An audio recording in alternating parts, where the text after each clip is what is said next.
I got the cash in the bag, stadium packed. Born a rock star in this life, gon' live it up on the attack. Baby, I'm bad, I just wanna get caught up in this life. I'm crazy, I'm mad, doing no cap. Only God wants you, better go live it up. Cash in the bag, stadium packed. Baby, I'm bad, baby, I'm bad.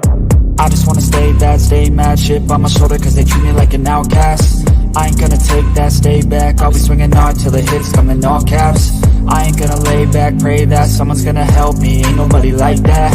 I ain't gonna wait, that's all fact. Give me one shot and I'll never get the throne back. I'm sick of being cautious. I'ma go cause something, can't stop this. I'ma steal everybody's lane, call it shoplift. Sick of hearing everyone complain when they thoughtless. Taste the pain and welcome back, everyone, to another episode of The Drive. I'm Nathan Beagle.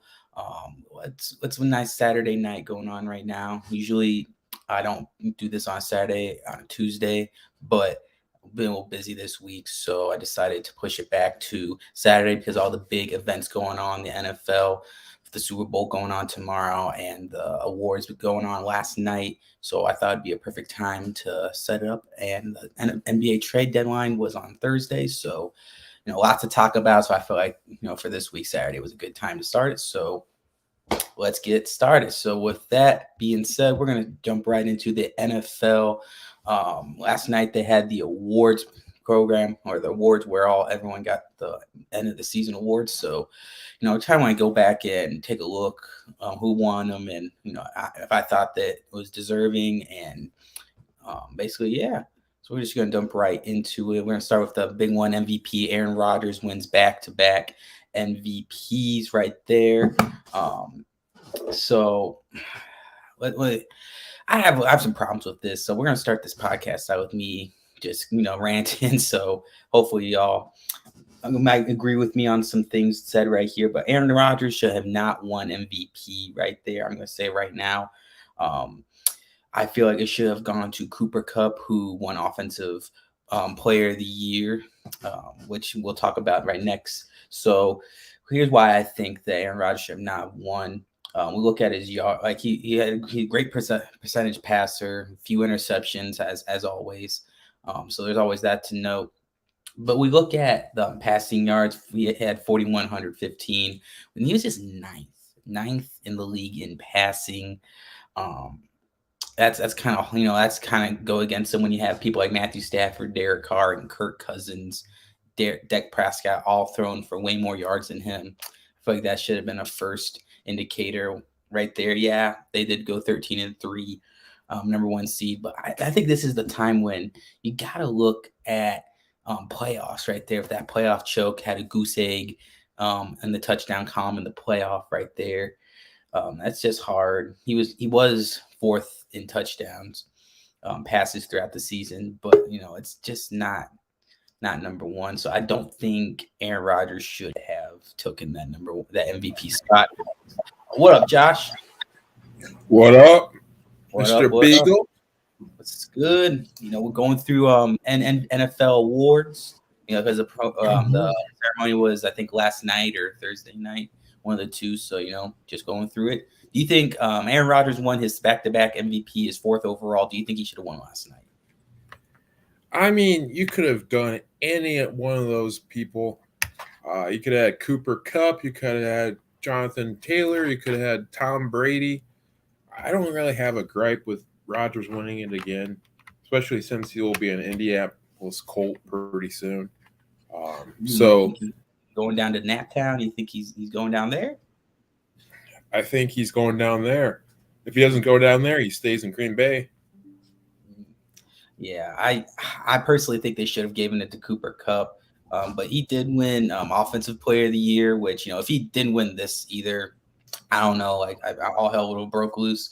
But he got the Triple Crown, joining Jerry Rice in 1990, Sterling Sharp in 1992, and Steve Smith in 2005, of the only other wide receivers to ever get a Triple Crown. And when you look at this list, there's a lot of notable wide receivers that have not won it.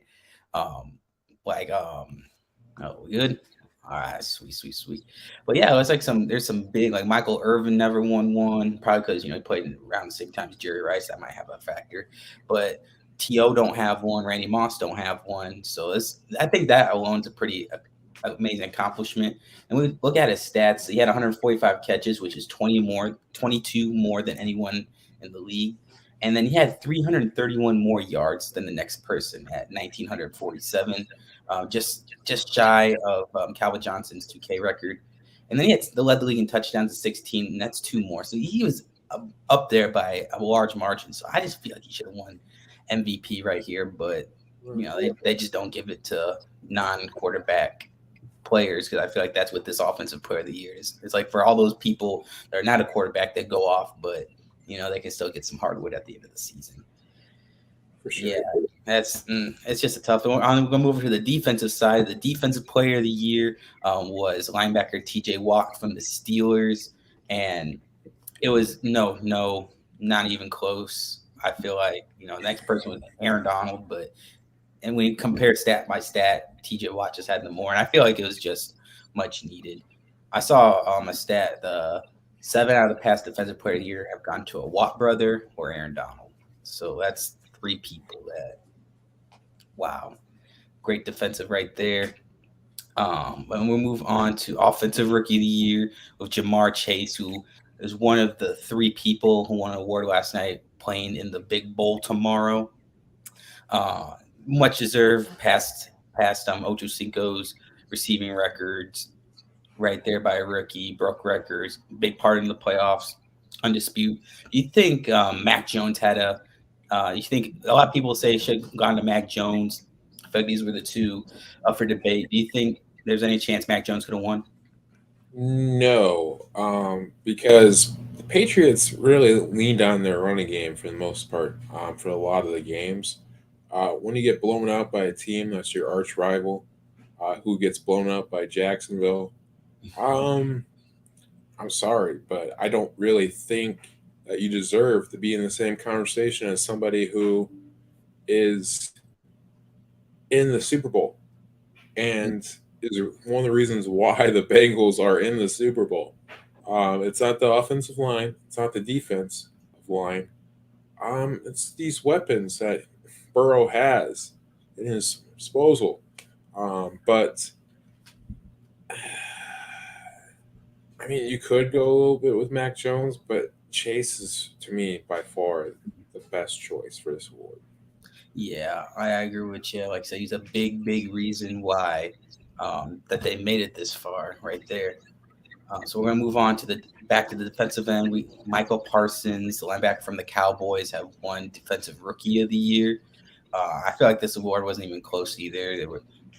He's just so versatile. He's played all over the field at many different spots. He's been lined up at safety, so it's kind of hard to call him a pure linebacker, but I think that's where he's got the most snaps, So they're just going to label him linebacker, but he's just one of those Swiss Army knives that just can play everywhere. He's just crazy. I just love seeing him. He's a good piece of that Cowboys defense, and it's much needed for the Cowboys, who've really been lacking on the defensive side the past couple of years, but much needed. And now we move to the comeback player of the year, Joe Burrow. One of the better comeback stories in the NFL, and probably since the Alex Smith, just a little more successful, obviously going to the Super Bowl versus possibly not playing again. 2 amazing, great stories, but somewhat, ACL are no joke.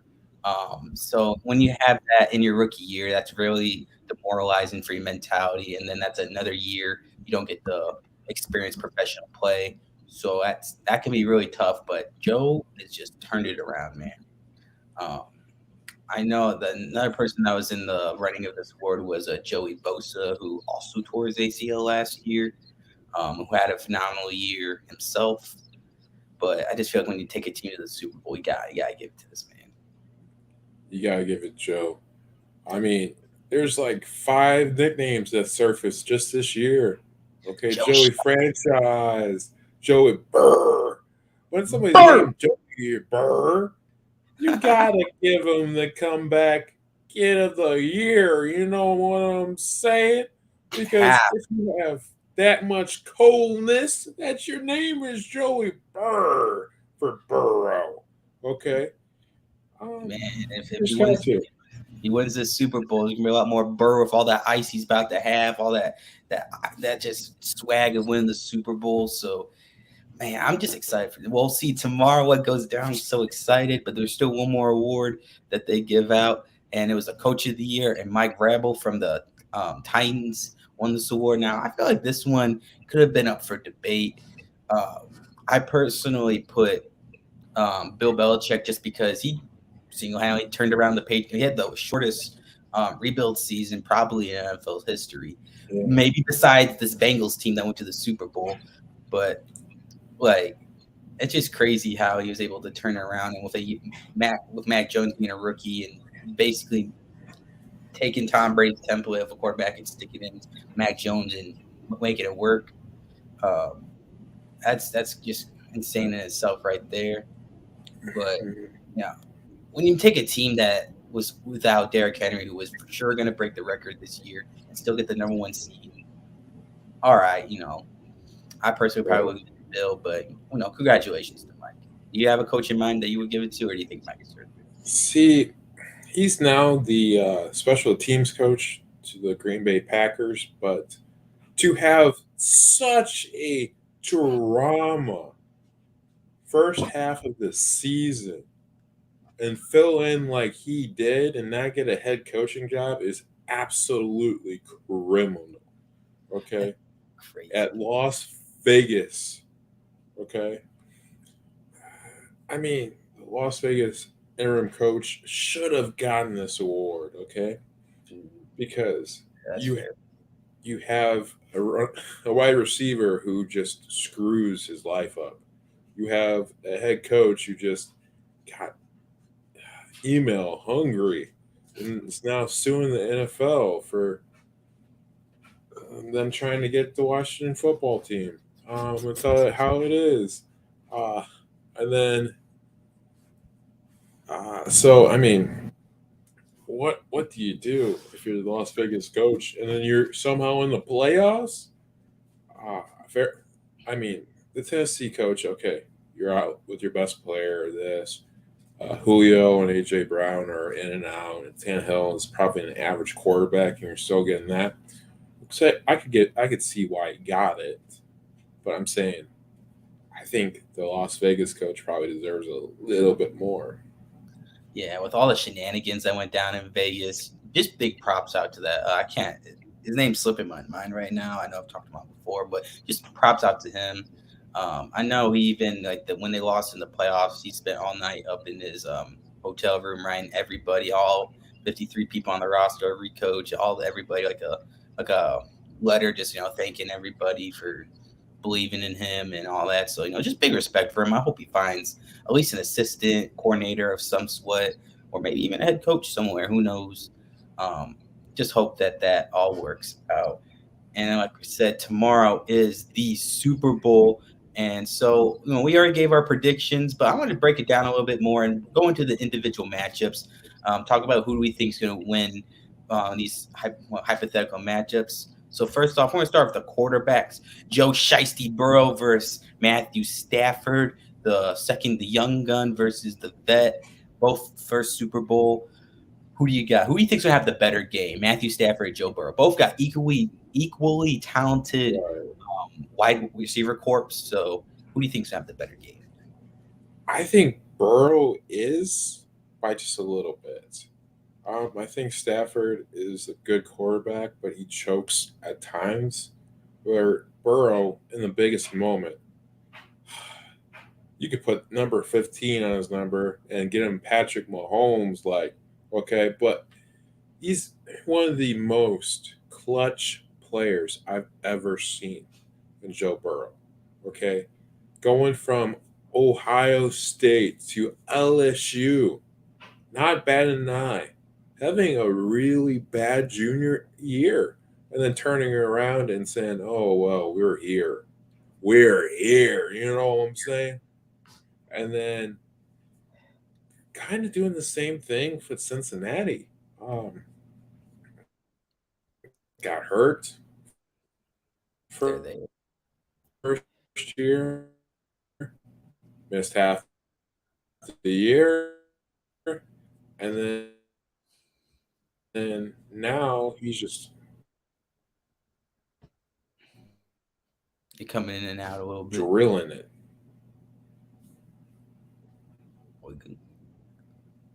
All right. Yep, for sure.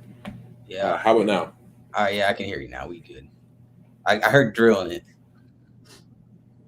Okay, drilling it. Yeah.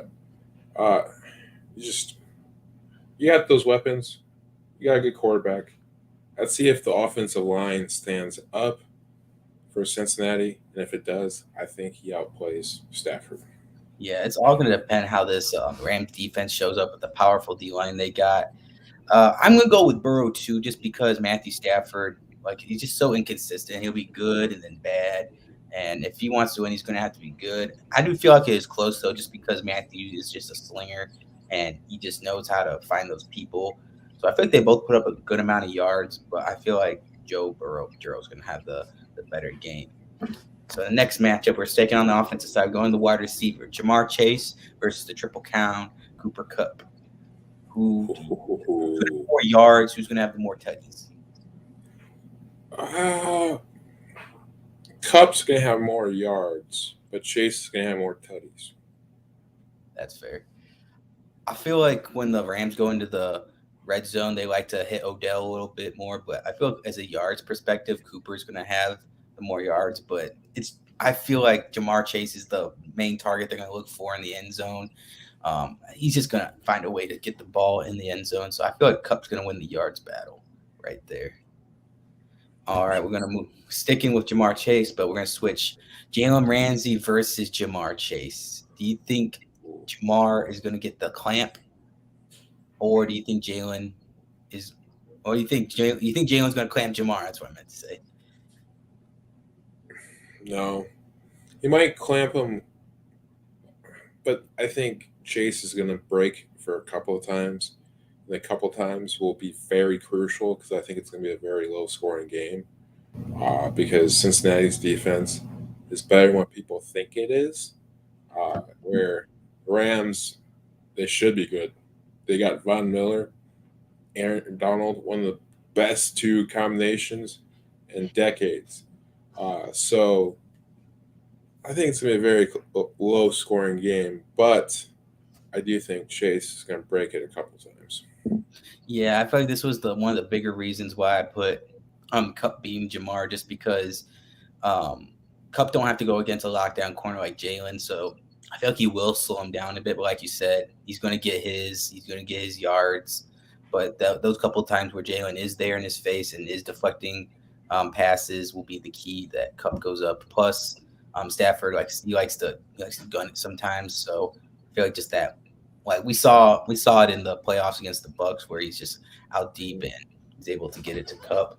So I feel like that will be one of the biggest key factors right there. But yeah, I'm just excited. I can't wait for this halftime show, man. Once I heard Eminem, Snoop Dogg, Dr. Dre, Mary J, and they're having the hologram Tupac come in. I am excited.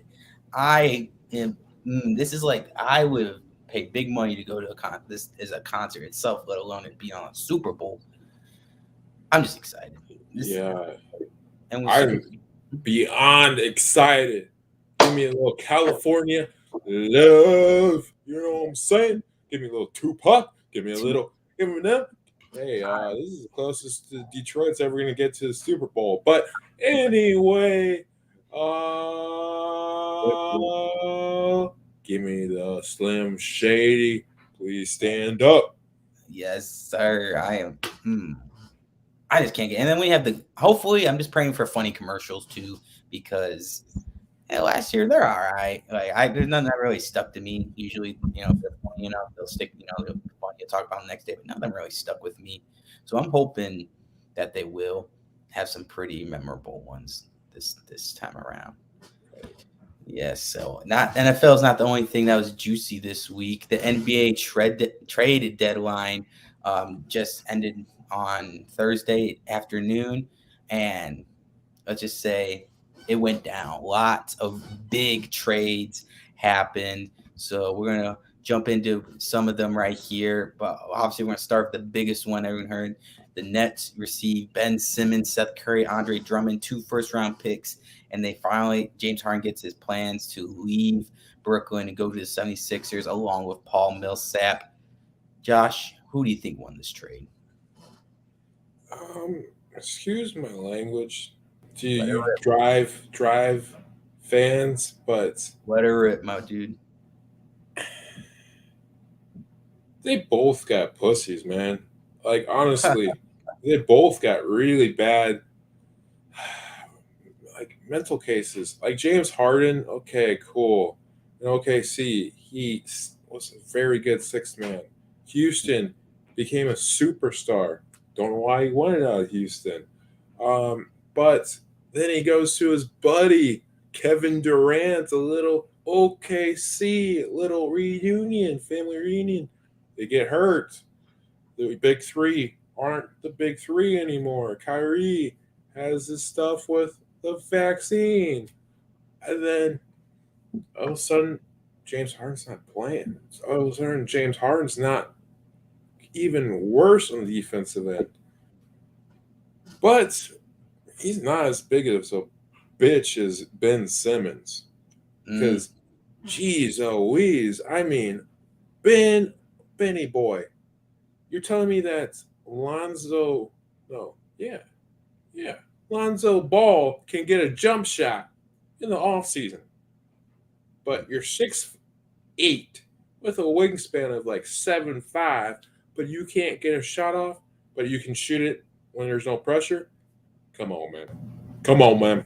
We see it every year. He shoots it in the corner during practices, during open gyms.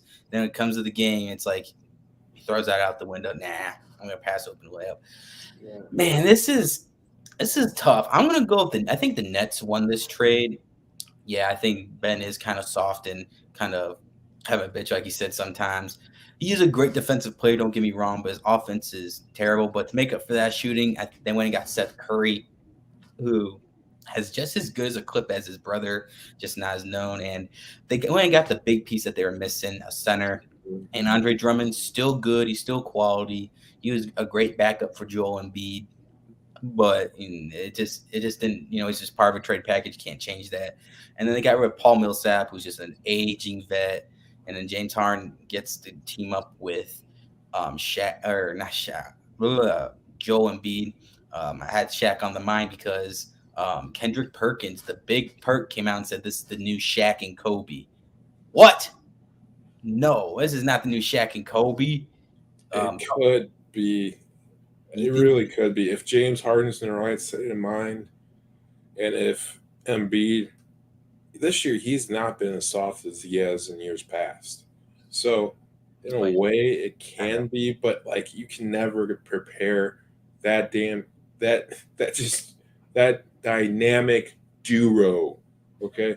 Kobe said it enough. If Shaq was a little bit more with endurance, they would have won 10 championships. They probably could.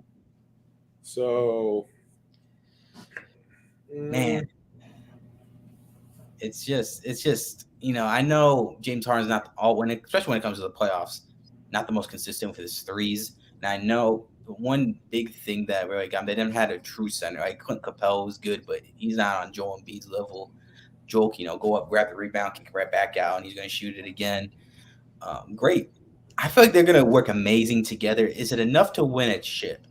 I don't think so. The East is looking very good this year, and the Nets are still great when they're not playing it. When Kyrie can play, he's good. Why this benefits Ben Simmons too is that in Philly he had to be the point guard. Now he can play his defense, he can guard people. You don't have to be a presence on the offense because KD and Kyrie can take care of that. But I'm still gonna go with the Nets on this one. Plus, they also got some picks out of it. But I hope Doc Rivers knows what he's doing with this because Seth Curry was a good piece to them, right there. Sure. Another big trade that happened. The Pacers announced that they were going to blow up at the end of December. Nothing happened until about a week ago when they traded away first Chris LeVert to the Cavaliers for Ricky Rubio and 2 picks. But then their next big part, after Miles Turner explained he wanted out, they went and traded Domantas Sabonis with a 6-player trade between the Kings, where the Kings go out and get Domantas Sabonis, Justin Holiday, Jeremy Lamb, and the 2023 second-round pick, while the Pacers go out and get Buddy Hield, Tristan Thompson, and Tyrese, I can never pronounce it, Halliburton. Okay. Great. Pacers, they announced that they were blowing it up, and they did it. They got rid of their all-star Sabonis. Who do you think wins this one? I don't know who wins this, to be honest with you, because Buddy is just basically a nice little shooting piece, barely a fringe starter. You have Sabonis, who's an all-star, but at the same time, like you can't. Now, if you kept Bagley as the Kings, if they kept Bagley, paired him with Bagley, Sabonis, and then you would have Fox, okay, this wouldn't be even close. But since we're going to talk about the Bagley trade to Detroit a little bit later, but I'm going Kings by a little bit, just by a little. Yeah, I know the Pacers were heavily guards on their team, so giving up Justin and Jeremy were, probably going to happen because they had to go get Buddy. Buddy's a great shooter. I feel could be great in the East, but and the biggest thing that were going on is this Tyrese Halliburton, who's supposed to be a clamp. He's supposed to be locked down, but I don't know if that's enough. I don't think he's that guy especially for who the Pacers have. It's just, I feel like this is almost like an equal trade. Probably didn't need to happen. I feel like they could have kept Sabonis, but they decided to stick with Miles Turner. I know a lot of fans are pretty upset about that, but with him going to the Kings, they basically said we're keeping him and we're just going to get rid of Bagley. Like you said, the Kings were very active and they traded away Jeremy Grant for, I forget who they traded. I didn't write it down on this one. But yeah, so he's gone now, starting out in Detroit. And yeah, it's going to be interesting to see. I know Sabonis had a double-double to his first game out in the West, so good for him. I feel like that'll be a good place for him and Fox. Another trade that went down is the Wizards sent away Spencer Dinwiddie and Davis Burton, the 9-finger assassin, for Kristaps Porzingis and a second-round pick. Now, this trade is, wow. I don't know why.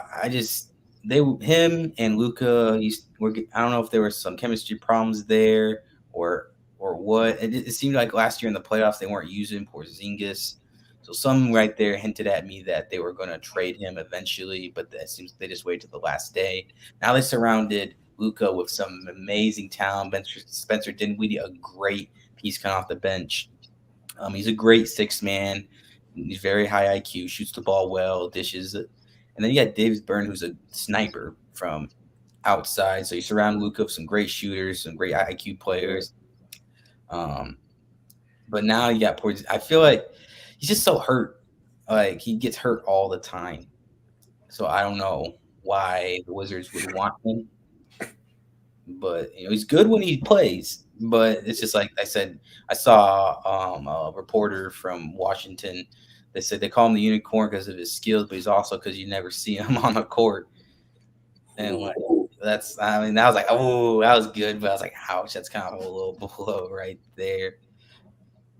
Staying with the Wizards, they trade away Marzel Harrell, who they got this past offseason. They sent him to the Hornets and for Ish Smith and Vernon Carey in a second-round pick. I feel like this is what set it up the Porzingis trade. I don't know what that problem was either, but this was a great pickup by Charlotte. Now you got Gordon Hayward, LaMelo Ball, and now you have a solid pick in Harrell who can come off the bench. But I know the Hornets don't have their bigs is not that good. But that's great. He has a great opportunity for him to start a great solid big for LaMelo and Gordon Hayward, and I feel like the Hornets are going to start winning some games here, right here. One other one other trade that I forgot to add, which I probably should have. CJ McCollum from the Blazers has been traded to the New Orleans Pelicans for Thomas Satoransky, Josh Hart, one other person who was like off the bench. I can't remember his name in a pick. I didn't think the Blazers would pull the trigger on this one. I feel like CJ is better than all the players that they got rid of. I know if I'm Damian Lillard, I'm punching the air and I'm upset. I'm getting out of Portland right now. They got rid of Robert Covington in a trade with the Clippers. I can't remember the specifics on that one. But I'm just hurt if I'm Damian Lillard. Do you think this CJ trade was a good one? No, I really don't. You got a sharpshooter. Him and Lillard weren't the problems. They didn't have a big man. Besides, if they stay healthy, then they're probably seventh in the West, sixth. Okay, so we're judging that on. Oh, okay, we're going to start to rebuild. But what happens to Dame Dalla? Okay, because he's starting to get in his 30s. So does he leave next year or Los Angeles? Does he stay? Because he is a free agent. So if you're, to me, if you're trying to sign somebody like Damian Lillard, who's been loyal to your city, you're doing everything you can to make a trade to Sacramento and get Bagley Jr. or something like that, where you have like a little bit of a leg. This Josh Hart, don't get me wrong, he's a nice little bench piece and this and that, but you don't have that much coming back in Portland. It says Dame stay. It says Dame go. Yeah, I know they didn't get those picks out of it, so and this tells me that they just want to go into rebuild. And if they're going to rebuild, they need to dip out right there. I feel like New York or Philly would be the two hot pieces right there for him to go, especially with James Harden there now. I don't know how him and James would fuse together, but that's a big three right there. That's scary in itself. And then New York, um, him and Julius Randle would be pretty tough. And they have, all the pieces right there. So there's some destinations right there. But like I said, Dame, they failed him once, they failed him twice. It's probably the fifth time they failed Damian Lillard, surrounded with a talent. You can only do so much. You can only stay loyal for so long to a team that just keeps screwing you like that. So if we see him gone, who knows? Who knows? But coming up, the NBA All-Star Game has announced off. All the events have been placed. The draft took place yesterday. So we're going to take a look at. We did talk about the dunk contest last time, along with the Rising Star Challenge. So we'll take a look at the 3-point contest right here, where we have Desmond Bain, Luke Kennard, Zach LaVine, CJ McCollum. That's Patty Mills. The NBA is kind of covering up, but Karl Anthony Towns, Fred VanVleet, and Trae Young. So, Josh, they have their 2 rounds right there. Who do you have in the finals? I think they do 3 people in the final round. I want to say they do 3. So I want you to pick the 3 people that move on. And actually, let me look up if they do that. But I'm gonna go Trae Young. All right. Zach LaVine, and I'm gonna go Patty Mills. Ooh, all right. This is come on. Whatever. We'll just do 3 for the sake of it. I'm gonna go Zach LaVine too. He won himself in dunk contest. So if he wins this 3-point contest, he'll be the first person in NBA history to win a 3-point and a dunk. So I want to see that. Plus, Chicago Bulls. I'm gonna go with Karl Anthony Towns too. He's he's one of those few players I follow around, and he made the claim that he's the best shooting big man of all time. So, if he wants to prove himself, he's gonna have to do it here. He does got a clip, so I'm gonna give it. And then for the last one, give me Fred VanVleet. He's a great shooter in himself. I was on a fringe between him and Trae Young, but Trae Young just has an inconsistency, and when that's just something you need in order to winning this kind of event right here. So, and then Josh, who do you have winning it all? I have Trey Young winning it all. He just has a simple stroke, and it all comes together in a 3 point contest. The repetition of Trey Young's stroke is it's just boom, boom, boom. That's something that you need in this kind of contest. Yes. I'm gonna roll Zach Levine just because I want to see that history made right there. Um, man, I would really love to see that. And he's just so sweet from downtown, and he's just got the numbers to back it up. So, but it all comes down to that shooting event.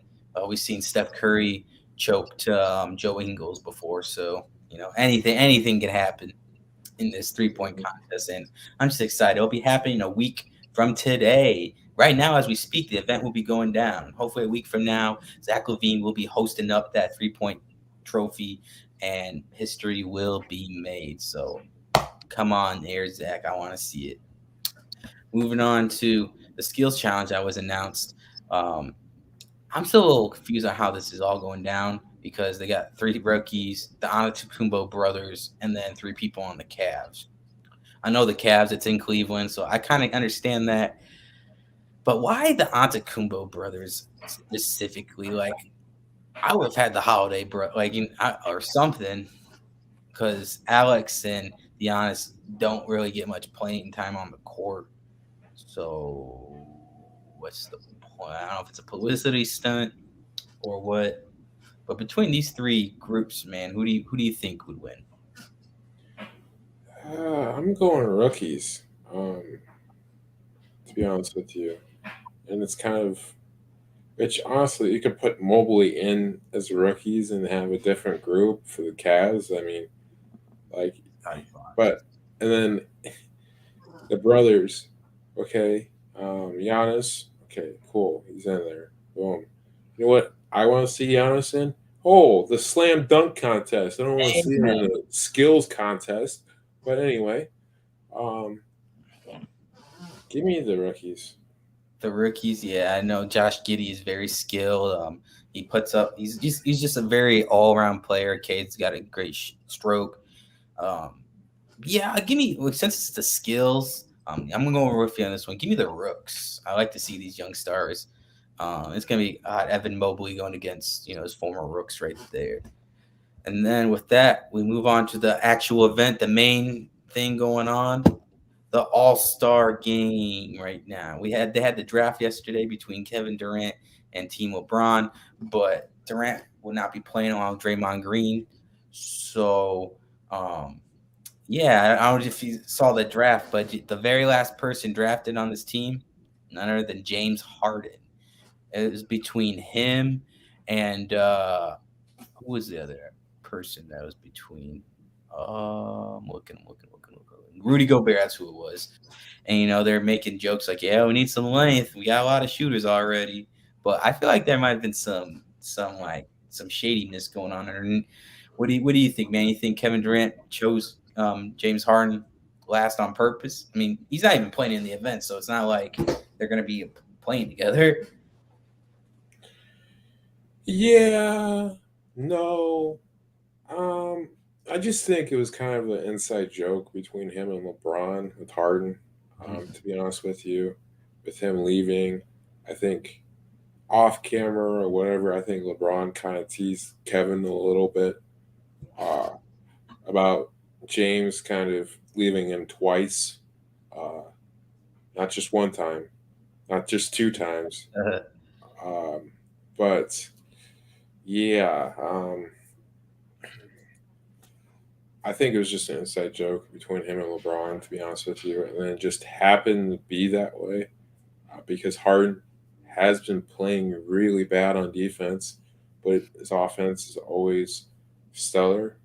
Um, and then the team's needs, Rudy kind of felt that a little bit more than James Harden. But Yeah, so we're gonna break it down a little bit further. We look at the starters right there. I'm gonna go with the advantage on LeBron or Durant on what starts their position. Starting at the center, we got Joel Embiid versus Nikola Jokic. Since this is the All-Star event and defense is not played, I'm gonna go with the Joker just because it's Team LeBron advantage at the center. If this was a real for real game, Joel's got that great defense. I feel like he would give Nicole a hard time. But like I said, All-Star break game right there. Yeah. So let's see. That's at the center. At the forward, we got Jason Tatum versus Giannis Antetokounmpo. Oh man, give me Team LeBron again. What do you, Josh? Do you have? I don't think this is not close. Give me Team LeBron way it's structured. Now, Yeah, if Kevin was playing, it would be a lot closer. But you got LeBron James, okay?